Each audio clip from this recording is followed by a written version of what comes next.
The question of how far to extend globalization and whether certain norms and values which are acceptable in the West should be exported to other countries are questions which should not be answered on a dichotomy of either confrontation or compromise, because in practice the answer is less clear cut, and global businesses actually adopt a mixture of both, a soft touch confrontational approach. For example, global businesses often have a diversity policy which preclude individuals from being prejudiced against on grounds of race, gender, or sexual orientation. And overall, it's widely accepted that diversity policies are beneficial. It's very difficult to argue that such policies are an imposition of Western values or a creeping form of neocolonialism.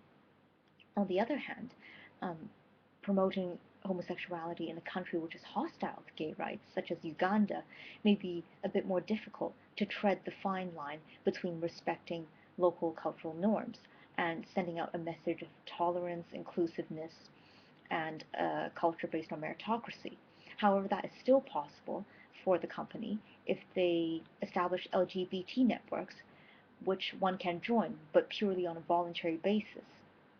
In this way, there is respect both ways, and there's also dialogue, as is also highlighted in the example of the European Commission's proposal of introducing a 40% quota for of females across company boards.